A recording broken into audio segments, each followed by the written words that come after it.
मंच पर विराजमान राष्ट्रीय स्वयंसेवक संघ के सरकार्यवाह माननीय दत्तात्रेय होसबोले जी, केंद्रीय मंत्री श्री गजेंद्र शेखावत जी,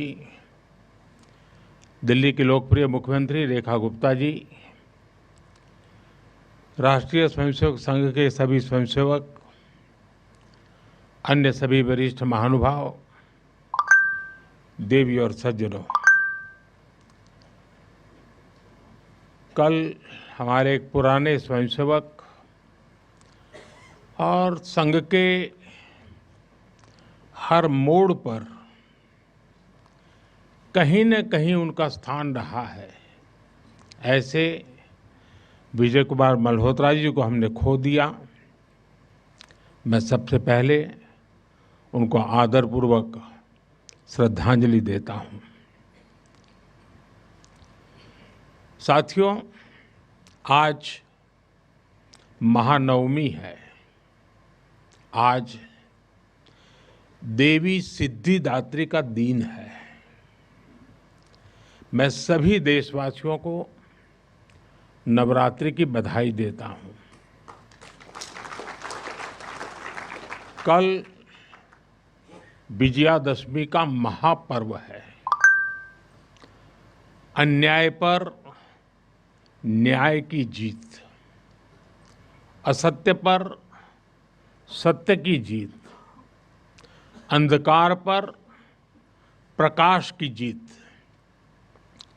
विजयादशमी भारतीय संस्कृति के इस विचार और विश्वास का कालजयी उद्घोष है।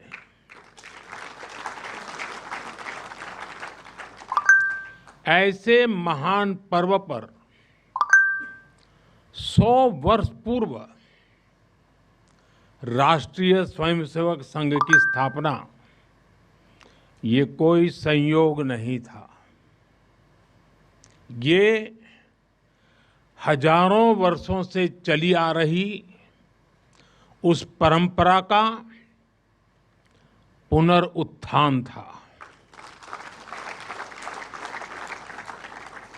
जिसमें राष्ट्र चेतना समय समय पर उस युग की चुनौतियों का सामना करने के लिए नए नए अवतारों में प्रकट होती है।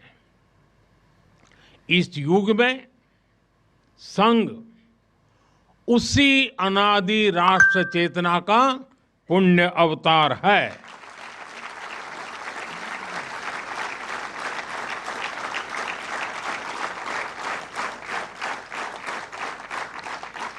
साथियों, यह हमारी पीढ़ी के स्वयंसेवकों का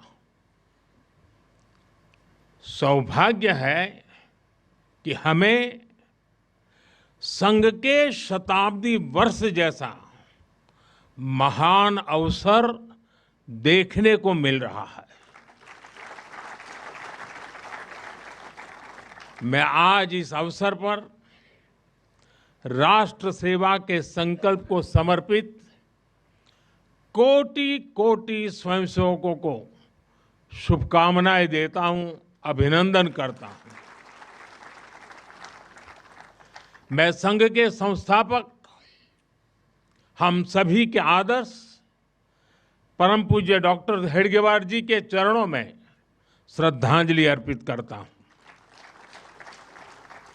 साथियों, संघ की 100 वर्ष की इस गौरवमयी यात्रा की स्मृति में आज भारत सरकार ने विशेष डाक टिकट और स्मृति सिक्के जारी किए हैं। 100 रुपये के सिक्के पर एक और राष्ट्रीय चिन्ह है और दूसरी ओर सिंह के साथ वरद मुद्रा में भारत माता की भव्य छवि और समर्पण भाव से उसे नमन करते स्वयंसेवक दिखाई देते हैं। भारत माता की जय। भारतीय मुद्रा पर भारत माता की तस्वीर संभवतः स्वतंत्र भारत के इतिहास में पहली बार ऐसा हुआ है।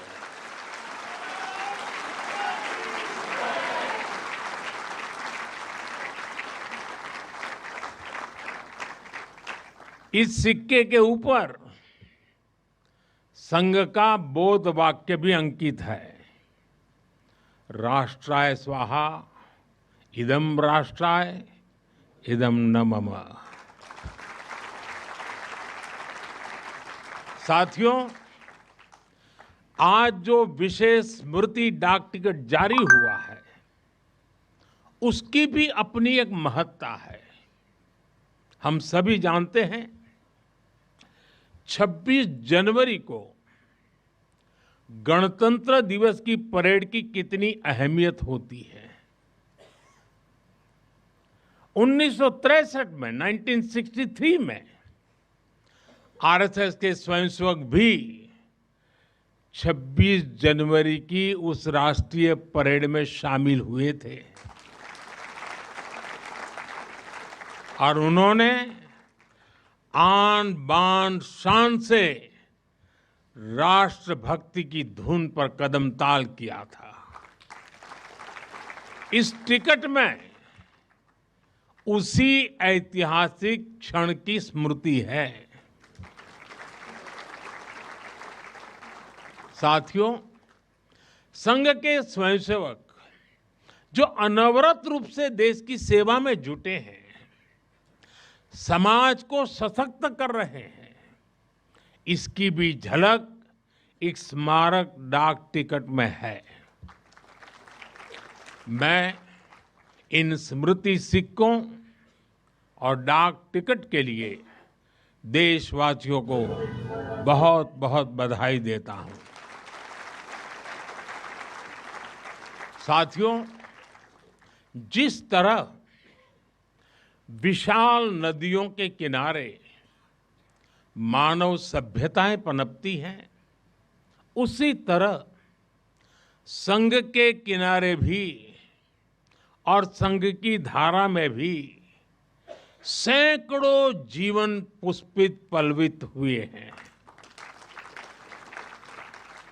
जैसे एक नदी जिन रास्तों से बहती है, उन क्षेत्रों को, वहां की भूमि को, वहां के गांवों को सुजलाम सुफलाम बनाती हुई अपने जल से समृद्ध करती है, वैसे ही संघ ने इस देश के हर क्षेत्र, समाज के हर आयाम को स्पर्श किया है। यह अविरल तप का फल है, यह राष्ट्र प्रवाह प्रबल है। साथियों, जिस तरह एक नदी कई धाराओं में खुद को प्रकट करती है, हर धारा अलग अलग क्षेत्र को पोषित करती है, संघ की यात्रा भी ऐसी ही है। संघ के अलग अलग संगठन भी जीवन के हर पक्ष से जुड़कर राष्ट्र की सेवा करते हैं। शिक्षा हो, कृषि हो, समाज कल्याण हो, आदिवासी कल्याण हो, महिला सशक्तिकरण हो, कला और विज्ञान का क्षेत्र हो, हमारा श्रमिक भाई बहन हो, समाज जीवन के ऐसे कई क्षेत्रों में संघ निरंतर कार्य कर रहा है। और इस यात्रा की भी एक विशेषता रही है। संघ की एक धारा अनेक धारा तो बनी, मल्टीप्लाई तो होती गई, लेकिन उनमें कभी विरोधाभास पैदा नहीं हुआ, डिवीजन नहीं हुआ, क्योंकि हर धारा का, विविध क्षेत्र में काम करने वाले हर संगठन का उद्देश्य एक ही है, भाव एक ही है, राष्ट्र प्रथम, नेशन फर्स्ट। साथियों, अपने गठन के बाद से ही राष्ट्रीय स्वयंसेवक संघ विराट उद्देश्य लेकर चला और ये उद्देश्य रहा राष्ट्र निर्माण। इस उद्देश्य की पूर्ति के लिए संघ ने जो रास्ता चुना वो था व्यक्ति निर्माण से राष्ट्र निर्माण। और इस रास्ते पर सतत चलने के लिए जो कार्यपद्धति चुनी वो थी नित्य नियमित चलने वाली शाखा। साथियों, परम पूज्य डॉक्टर हेडगेवार जी जानते थे कि हमारा राष्ट्र तभी सशक्त होगा जब हर नागरिक के भीतर राष्ट्र के प्रति दायित्व का बोध जागृत होगा। हमारा राष्ट्र तभी ऊंचा उठेगा जब भारत का हर नागरिक राष्ट्र के लिए जीना सीखेगा। इसलिए वो व्यक्ति निर्माण में निरंतर जुटे रहे और उनका तरीका भी कुछ अलग ही था। परम पूज्य डॉक्टर हेडगेवार जी से हम बार बार सुना है, वो कहते थे जैसा है वैसा लेना है, जैसा चाहिए वैसा बनाना है। लोक संग्रह का डॉक्टर साहब का ये तरीका कुछ कुछ अगर समझना है तो हम कुम्हार को याद करते हैं। जैसे कुम्हार ईंट पकाता है तो जमीन की सामान्य सी मिट्टी से शुरू करता है। कुम्हार मिट्टी को लाता है, उस पर मेहनत करता है, उसे आकार देकर तपता है, खुद भी तपता है, मिट्टी को भी तपाता है, फिर उन ईंटों को इकट्ठा करके उनसे भव्य इमारत बनाता है। ऐसे ही डॉक्टर साहब बिल्कुल सामान्य लोगों को चुनते थे, फिर उनको सिखाते थे, विजन देते थे, उनको गढ़ते थे। इस तरह वो देश के लिए समर्पित स्वयंसेवक तैयार करते थे। इसलिए संघ के बारे में कहा जाता है कि इसमें सामान्य लोग मिलकर असामान्य अभूतपूर्व कार्य करते हैं। साथियों, व्यक्ति निर्माण की ये सुंदर प्रक्रिया हम आज भी संघ की शाखाओं में देखते हैं। संघ शाखा का मैदान एक ऐसी प्रेरणा भूमि है जहां से स्वयं सेवक की अहम से वयम की यात्रा शुरू होती है।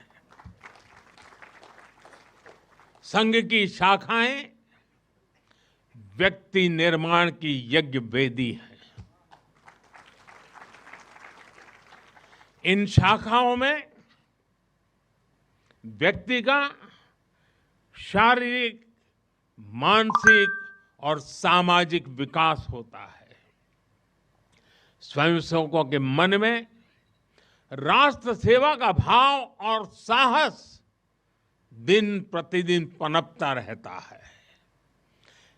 उनके लिए त्याग और समर्पण सहज हो जाता है।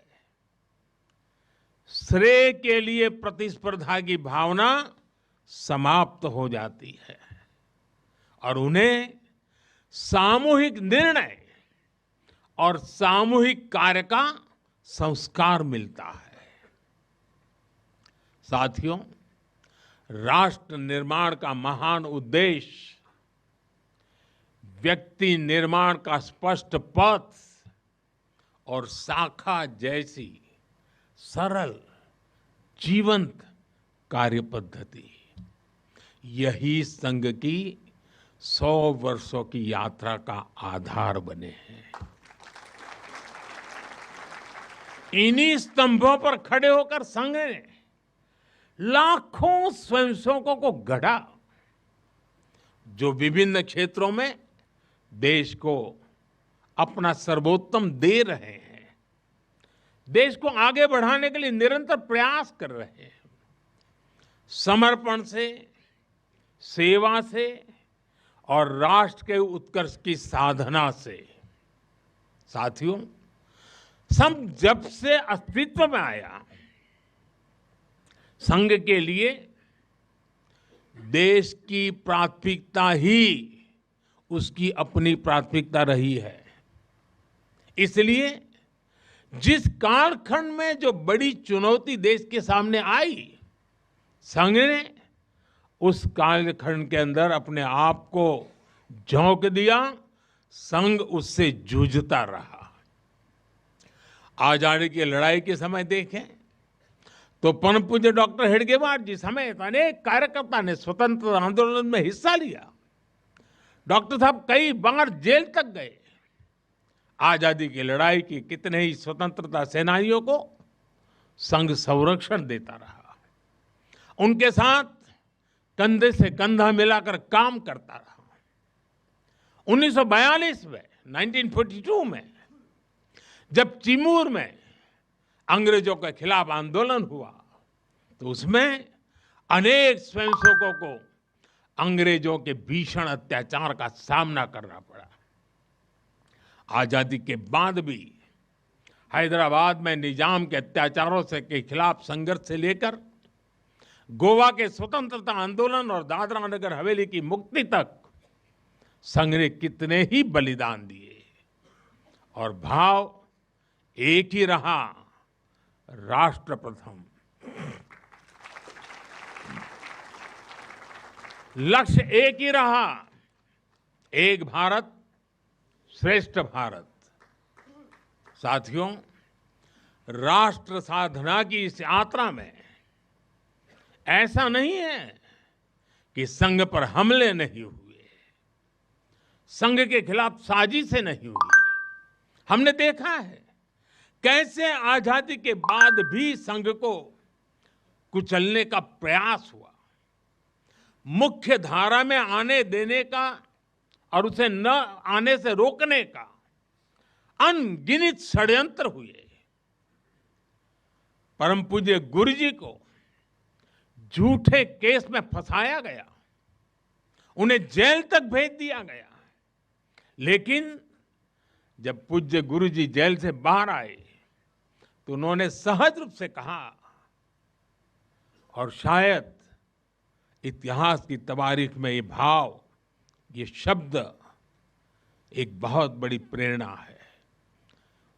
तब परम पूज्य गुरु जी ने बहुत सहजता से कहा था, कभी कभी जीभ दांतों के नीचे आकर दब जाती है, कुचल भी जाती है, लेकिन हम दांत नहीं तोड़ देते, क्योंकि दांत भी हमारे हैं और जीभ भी हमारी है।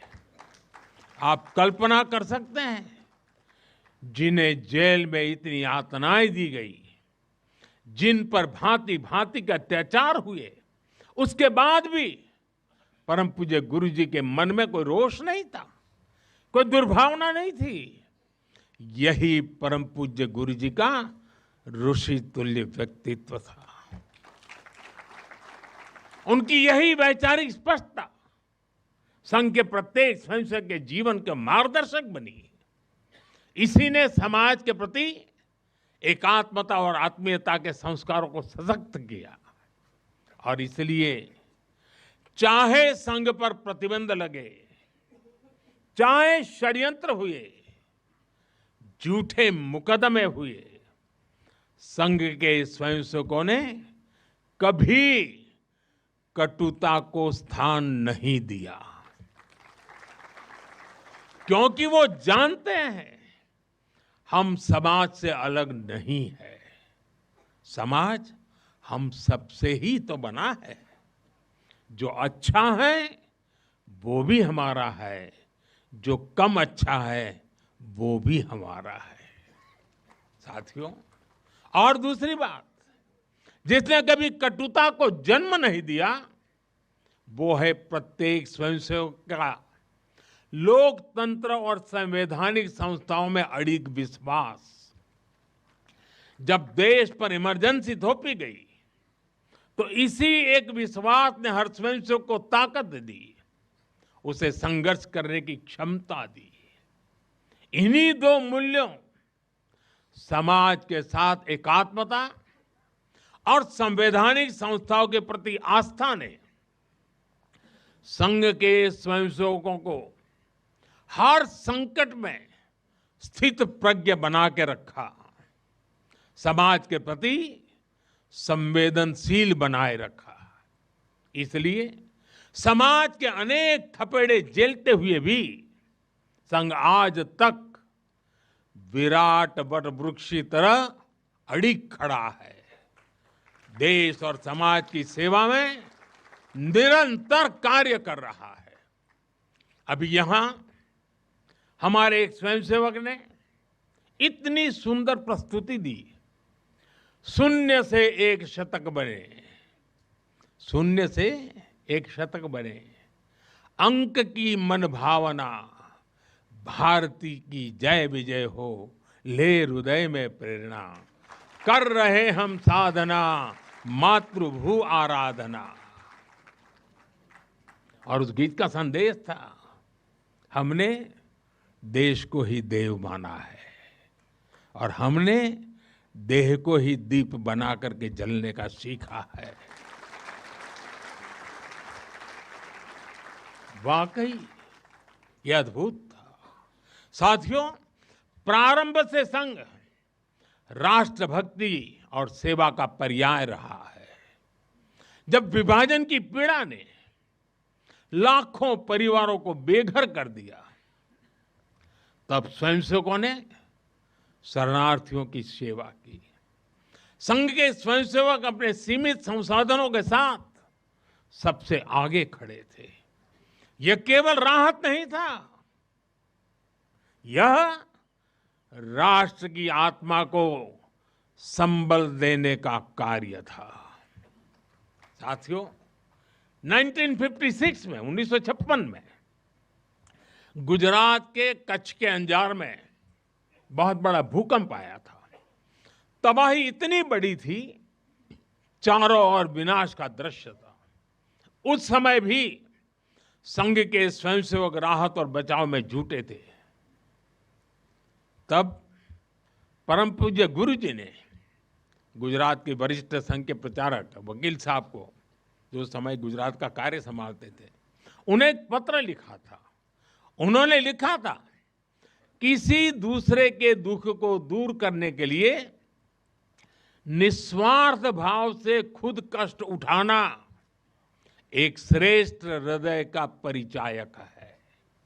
साथियों, खुद कष्ट उठाकर दूसरों के दुख हरना, ये हर स्वयंसेवक की पहचान है।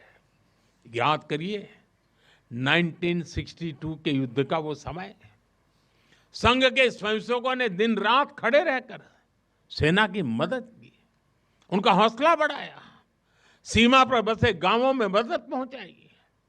1971 में लाखों शरणार्थी पूर्वी पाकिस्तान से भारत की धरती पर आए। उनके पास न घर था न साधन। उस कठिन घड़ी में स्वयंसेवकों ने उनके लिए अन्न जुटाया, आश्रय दिया, स्वास्थ्य सेवाएं पहुंचाई, उनके आंसुओं को पोंछा, उनकी पीड़ा को साझा किया। साथियों, एक बार, और हम जानते हैं 1984 सिखों के खिलाफ जो कत्लेआम चलाया गया था, अनेक सिख परिवार संघ के स्वयंसेवकों के घरों में आकर के आश्रय ले रहे थे। यह स्वयंसेवकों का स्वभाव रहा है। साथियों, एक बार पूर्व राष्ट्रपति डॉक्टर एपीजे अब्दुल कलाम चित्रकूट गए थे। वहां उन्होंने नानाजी देशमुख जिस कार्य को कर रहे थे, उस आश्रम स्थान को देखा था, वहां के सेवा कार्य देखे, वो हैरान रह गए थे। उसी प्रकार से पूर्व राष्ट्रपति प्रणब मुखर्जी भी ने जब नागपुर गए, तो वो भी संघ के अनुशासन, संघ की सादगी, उसको देखकर बहुत प्रभावित हुए थे। साथियों, आज भी आप देखें, पंजाब की बाढ़, हिमाचल उत्तराखंड की आपदा, केरल के वायनाड की त्रासदी, हर जगह स्वयंसेवक सबसे पहले पहुंचने वालों में से एक रहते हैं।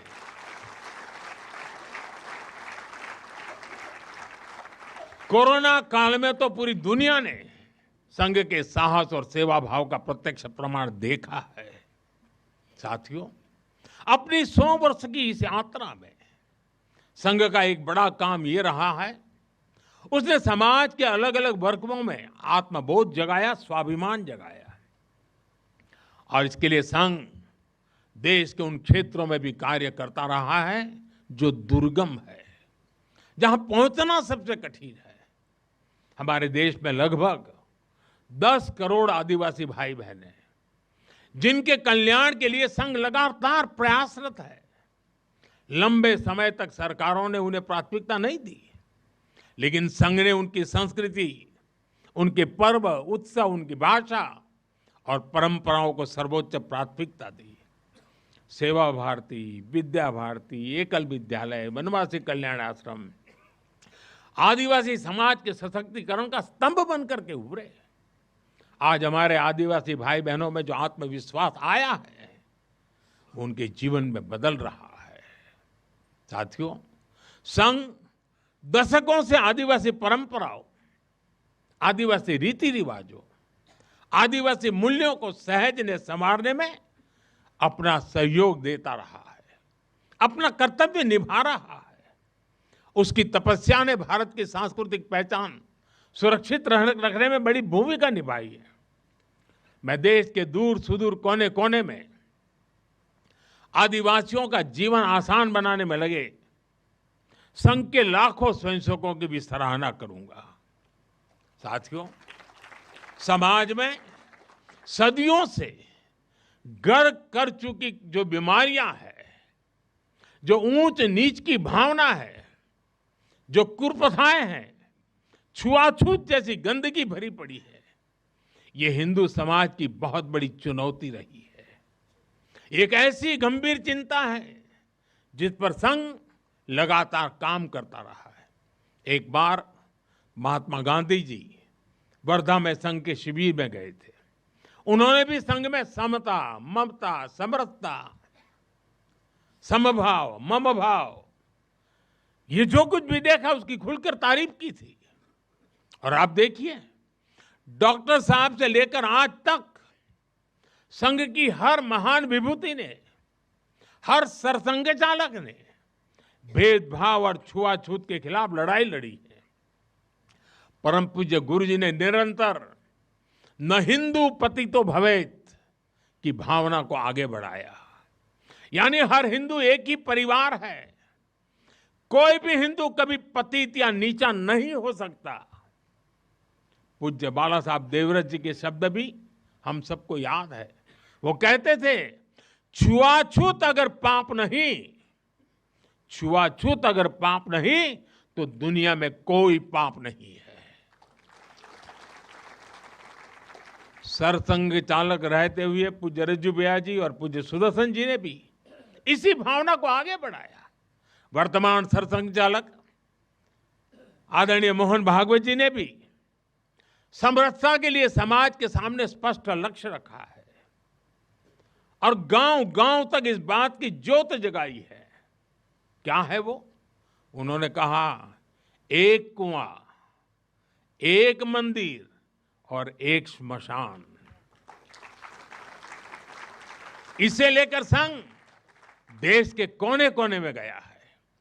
कोई भेदभाव नहीं, कोई मतभेद नहीं, कोई मनभेद नहीं। यही समरसता का आधार है, यही सर्वसमावेशी समाज का संकल्प है। और संघ इसी को निरंतर नई शक्ति दे रहा है, नई ऊर्जा दे रहा है। साथियों, जब 100 साल पहले संघ अस्तित्व में आया था, तो उस समय की आवश्यकताएं, उस समय के संघर्ष कुछ और थे। तब हमें सैकड़ों वर्षों की राजनीतिक गुलामी से मुक्ति पानी थी, अपने सांस्कृतिक मूल्यों की रक्षा करनी थी। लेकिन आज 100 वर्ष बाद जब भारत विकसित होने की तरफ बढ़ रहा है, जब भारत दुनिया की तीसरी सबसे बड़ी इकोनॉमी बनने जा रहा है,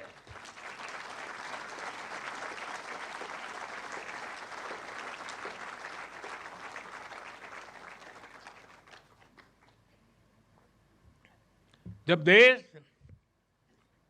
और देश का बहुत बड़ा गरीब वर्ग गरीबी को परास्त करके गरीबी को पराजित करके आगे आ रहा है, जब हमारे युवाओं के लिए नए नए सेक्टर्स में नए अवसर बन रहे हैं, जब ग्लोबल डिप्लोमेसी से क्लाइमेट पॉलिसीज तक भारत विश्व में अपनी आवाज बुलंद कर रहा है, तब आज के समय की चुनौतियां अलग है, संघर्ष भी अलग है। दूसरे देशों पर आर्थिक निर्भरता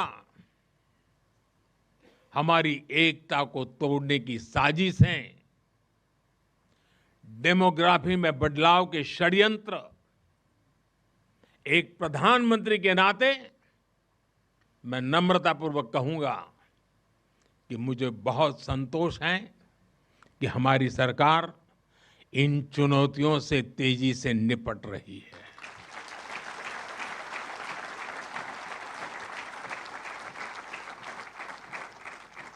वहीं एक स्वयंसेवक के नाते मुझे ये भी खुशी है कि राष्ट्रीय स्वयंसेवक संघ ने न केवल इन चुनौतियों को पहचान की है, बल्कि इन चुनौतियों से निपटने के लिए ठोस रोड मैप भी बनाया है।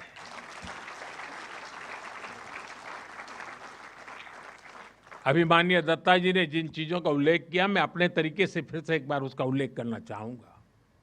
साथियों, संघ के पंच परिवर्तन, स्वबोध, सामाजिक समरसता, कुटुंब प्रबोधन, नागरिक शिष्टाचार और पर्यावरण, ये संकल्प हर स्वयंसेवक के लिए देश के समक्ष उपस्थित चुनौतियों को परास्त करने की बहुत बड़ी प्रेरणा है। साथियों, स्वबोध यानी स्वयं का बोध, स्वबोध यानी गुलामी की मानसिकता से मुक्त होकर अपनी विरासत पर गर्व करना, स्वभाषा पर गर्व करना। स्वबोध यानी स्वदेशी, आत्मनिर्भर होना। और मेरे देशवासियों, ये बात समझ के चलिए, आत्मनिर्भर ये विकल्प के तौर पर नहीं है, ये अनिवार्यता के रूप में है।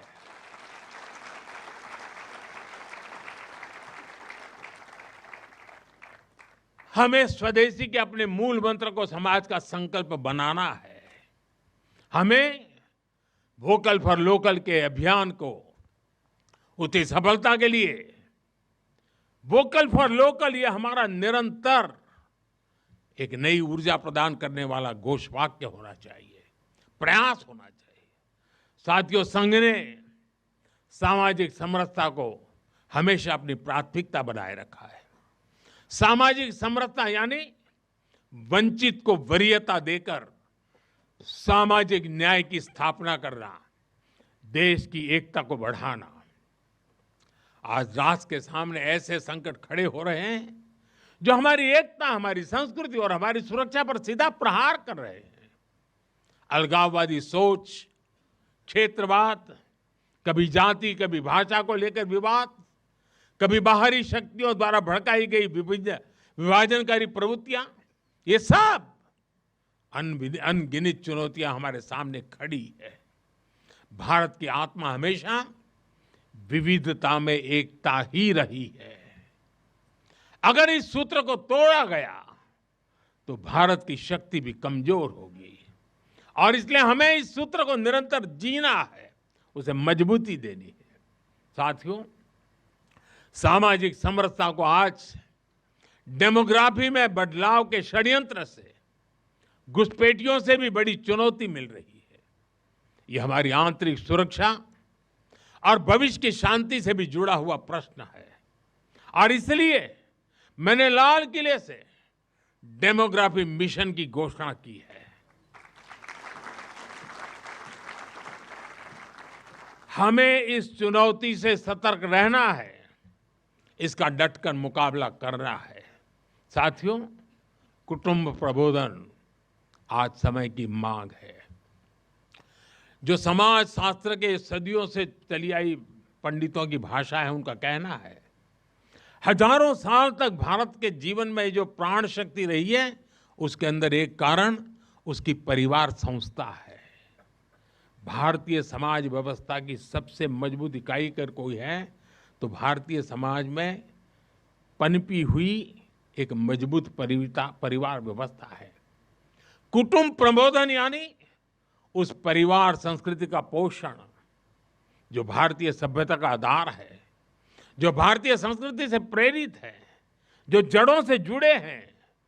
परिवार के मूल्य, बुजुर्गों का सम्मान, नारी शक्ति का आदर, नौजवानों में संस्कार, अपने परिवार के प्रति दायित्व को निभाना, उसे समझना, उस दिशा में परिवार को, समाज को जागरूक करना बहुत ही आवश्यक है। साथियों, अलग अलग कालखंड में जो भी देश आगे बढ़ा, उसमें नागरिक शिष्टाचार की बहुत बड़ी भूमिका रही है।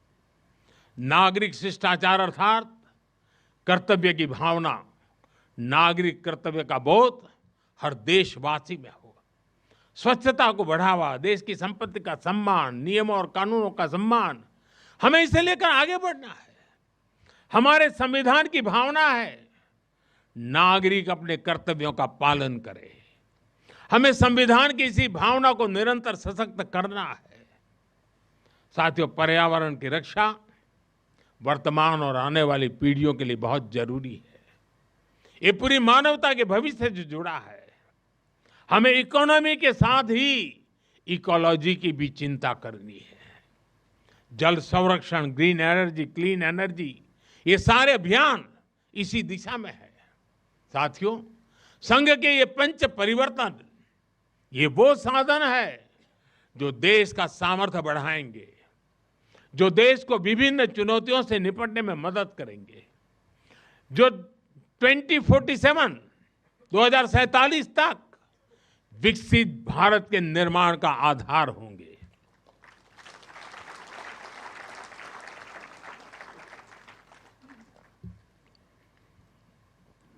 साथियों, 2047 का भारत तत्वज्ञान और विज्ञान, सेवा और समरसता से गढ़ा हुआ वैभवशाली भारत हो।